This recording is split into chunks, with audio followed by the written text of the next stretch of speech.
Hola camaradas de Libres, Justos y Dignos. El día de hoy vamos a comenzar una serie de videos en los cuales tenemos como propósito abonar hacia la teoría revolucionaria. Desde esta perspectiva nosotros queremos de alguna manera pues ir colaborando para poder ir clarificando ciertas hipótesis que existen en el mundo de la teoría marxista en este caso, aunque en este primer momento vamos a abordar un tema que parece ser filosófico, económico, ideológico, no sé cómo llamarlo, pero iremos viendo conforme pase el tiempo que cada tema que vayamos desarrollando tiene que ver con poder clarificar de alguna manera los elementos que nos convocan a poder reflexionar sobre nuestro contexto desde un marco teórico muy particular. En esta ocasión nosotros queremos, o yo en lo personal voy a iniciar con un texto, ¿no? Que sería este, no sé si se vea, pero es el problema del fetichismo en el capital, de Carlos Antonio Aguirre Rojas, ¿no? Es un cuaderno que lo editó el Instituto de Investigaciones Sociales de la Universidad Nacional Autónoma de México. Se llaman cuadernos de teoría política. Es un cuaderno viejito, no sé si todavía se editen, pero pues es una de esas joyitas que están ahí en el olvido. Pero bueno, me parece que es un buen texto. La publicación fue en 1984, ya tiene mucho tiempo. El que está aquí, el autor Carlos Antonio Aguirre Rojas, pues es un pensador muy importante de América Latina. Si no mal recuerdo, él fue alumno de Immanuel Wallerstein. Creo que sí fue, ¿no? Bueno, a mí me parece interesante porque cuando yo le comenté de este texto a Anaí, ella me dijo que fue su profesor en un cursito, ¿no? En una clase, en una materia que fueron varios invitados y que Carlos Antonio Aguirre Rojas fue. Y es verdad, ¿no? Él siendo un estudiante o un alumno directo de Immanuel Wallerstein, se interesó muchísimo sobre la teoría de los ciclos. También recordemos que Immanuel Wallerstein pues, va a ser un alumno de otro pensador muy importante que se llama Fernand Braudel, si no mal recuerdo. Bueno, es Braudel sí es, pero no me acuerdo si es Fernand o Ferdinand, pero bueno, Braudel, él fue alumno. Entonces, se podría decir que Carlos Antonio Aguirre Rojas pues, tiene una tradición braudeliana, si ustedes quieren llamarlo, y me parece que es interesante este pequeño texto. Me parece que es muy importante lo que nos abre este proceso, porque lo que pone énfasis desde mi muy particular punto de vista en estos diálogos o en estos procesos que me parecen muy relevantes es la cuestión de cómo un autor que abiertamente hoy, si lo leen, es bastante historicista, yo diría, toca un tema que parece estar fuera del ángulo de lo que hoy se desarrolla por parte de él, ¿no? Que es el fetichismo del capital, siendo el fetichismo del capital un tema que es pero muy complicado, ¿no? Muy difícil, muy abstracto muchas veces, muy filosófico. A veces podríamos pensar que hablar de estos temas pues es como, no sé, fumarse un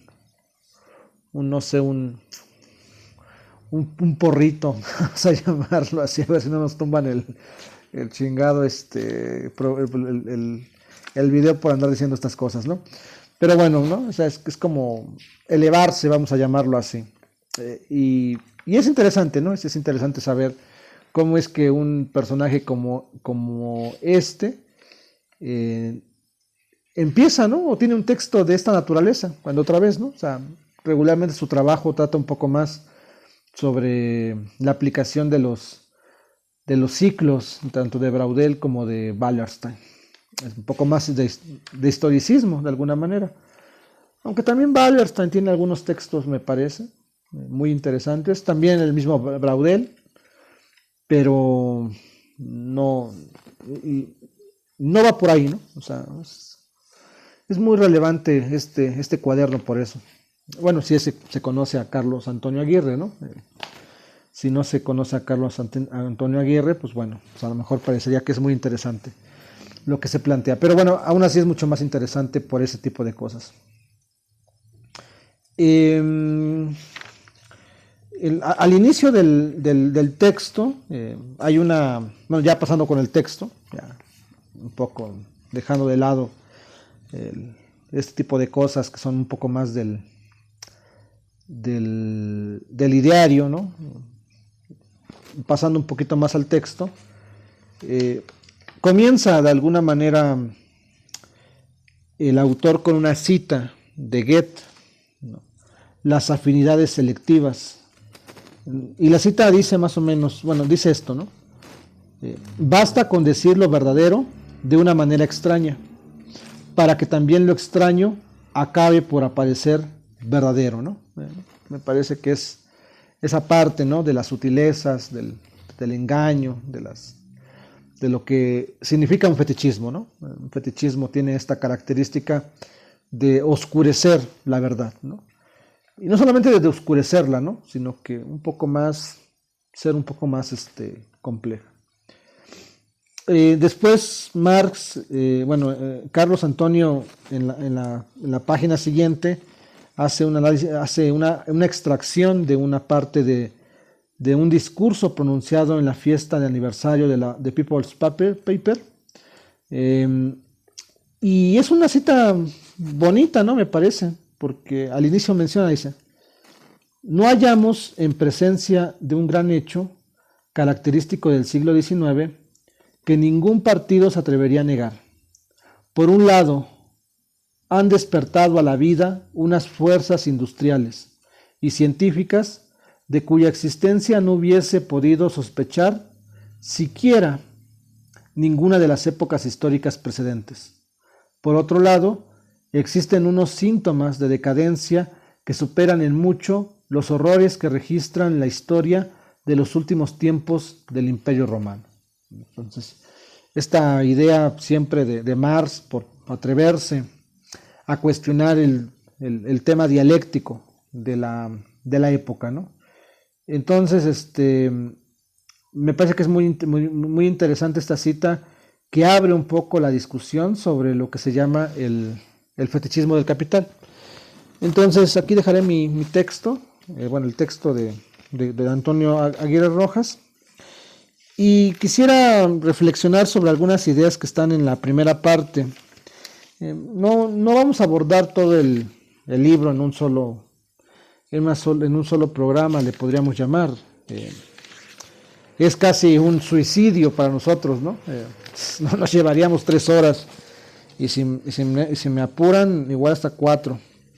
Entonces lo que vamos a hacer es irlo desarrollando paso por paso. Entonces la primera parte sobre el fetichismo del capital, ¿no? Entonces, ¿qué nos gustaría recuperar del texto en esta primera parte? El texto, ¿no? En un primer momento, lo que va a poner en el debate va a ser la importancia de hablar del fetichismo, ¿no? Es un tema recurrente, ¿no? O sea, dentro del propio marxismo clásico y de los partidos comunistas, pues se habla de ¿qué les gusta a ustedes? De lucha de clases, ¿no?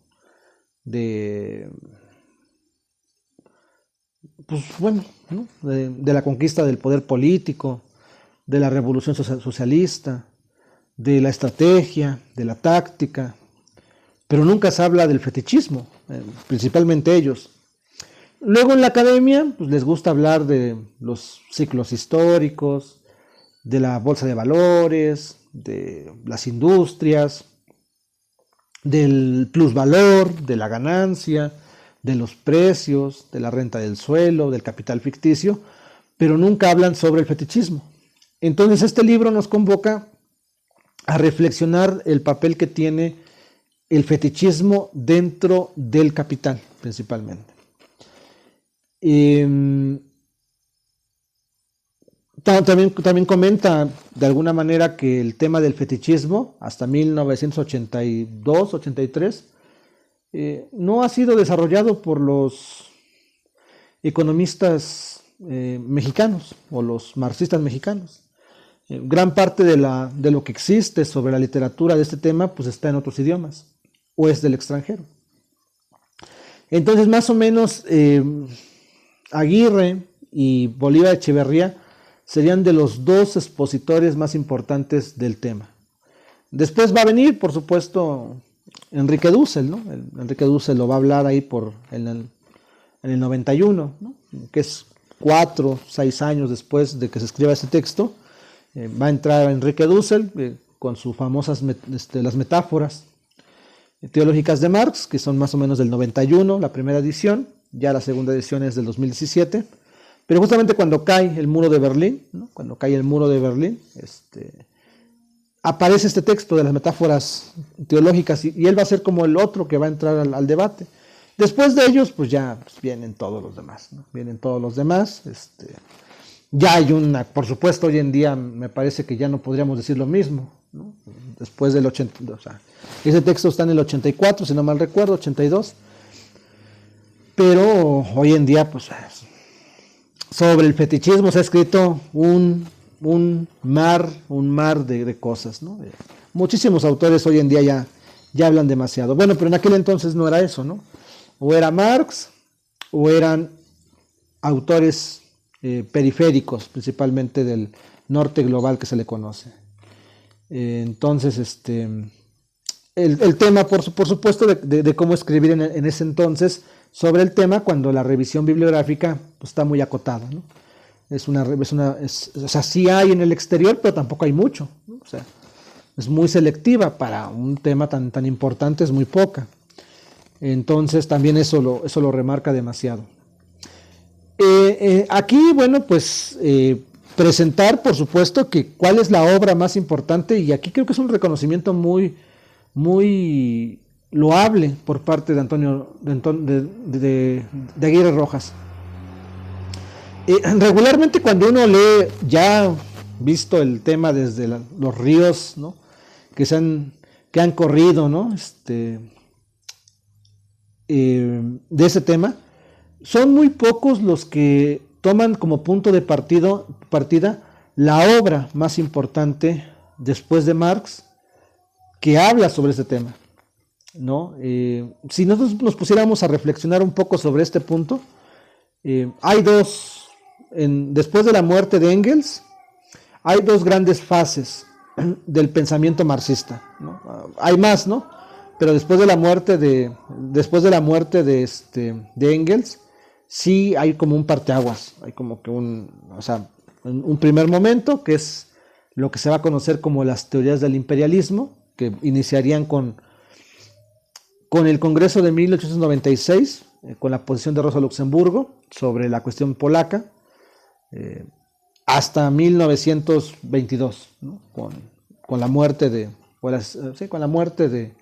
Lenin. Ese sería el primer gran momento.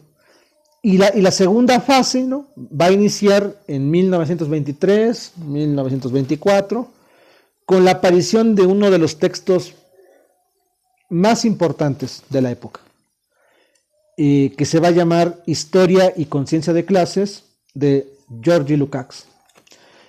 Y la diferencia entre Historia y Conciencia de Clases con las obras clásicas del imperialismo, que serían en pocas palabras la de Lenin, la de Rosa, la de Bukharin y la de Trotsky, serían las 4 más importantes. Hilferding, pongamos, lo ponemos también ahí, de alguna manera. Kautsky también, en algún momento también fue muy importante. Todos ellos nunca aplicaron la teoría del fetichismo, ¿no? Es más, nunca la desarrollaron. la daban por hecha. Y va a ser Lukács en Historia y Conciencia de Clase, principalmente en el capítulo de la cosificación y la conciencia del proletariado, en donde va a aparecer el concepto de la cosificación o el fetichismo. Entonces va a ser Georgi Lukács el primer gran revolucionador del marxismo, derivado de que va a llegar a las conclusiones que a lo mejor ya había llegado Marx en el 44, pero recordemos que los manuscritos filosóficos y económicos y lo que se va a conocer como los Cuadernos de París van a ser publicados mucho después. Es decir, cuando escribe Lukács Historia y Conciencia de Clases, esos manuscritos no existían. O no existían en el ambiente, ¿no? Estaban todavía resguardados.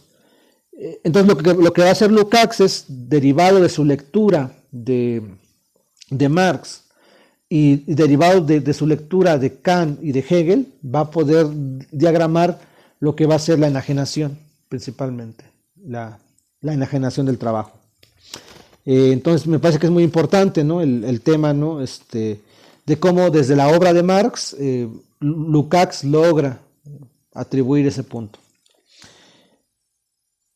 Entonces, bueno, por supuesto, ahí está el tema, es el tema más importante y más relevante, pero lo que le interesa a Antonio Aguirre Rojas no es, por supuesto, ser únicamente un lukácsiano, ¿no? O no, sí, un seguidor de la obra de Lukács, que también existe otro, ¿no?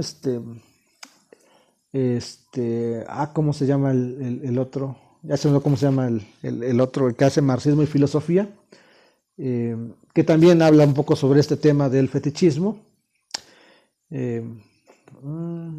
Karkosh, ¿no? Karkosh, también, por supuesto, pero bueno, Lukács es creo que el referente principal. Es todo un debate muy importante de estas dos obras, pero ambas son muy importantes para entender el fenómeno.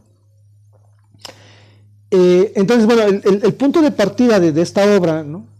Sería en todo caso que va a ser el tema para Lukács y en este caso también para Aguirre, es sacar el tema del fetichismo primero de una conexión, es decir, como si el fetichismo fuera una prolongación de la enajenación, y segundo, que el fetichismo deje de ser una figura filosófica. Entonces, esos dos temas me parece que son muy importantes, porque esa va a ser el gran objetivo de esta obra. El gran objetivo de esta obra es cómo el sistema del fetichismo no es una prolongación, o sea, no significa que se vaya o sea, no es que apareció la enajenación del trabajo en el 44 y simplemente sea un hijo de esta, sino que es una metamorfosis teórica muy importante. Y segundo, que no forma parte de una posición filosófica. Entonces ese también parece que es un elemento muy importante, que ustedes no pueden dejar de perder. Y el otro tema, por supuesto, es que el fetichismo ya no es una cuestión tangencial, ¿no? Si ustedes leen algunos textos antes del 82, 84, siempre va a aparecer como el fetichismo, como que bueno, pues es que aparece en el capítulo primero, y entonces en el capítulo primero, en el apartado cuarto, y después desaparece. No, para Aguirre Rojas, para Enrique Dussel y para Bolívar Echeverría y Sánchez Vázquez, por supuesto, el fetichismo de la mercancía va a ser transversal, va a ser horizontal, va a recorrer toda la obra del Capital. Entonces, ese también es un punto muy importante. Por eso no se llama el texto que estamos revisando, no se llama el fetichismo de la mercancía, se llama el fetichismo del Capital. Es mucho más provocador, por supuesto.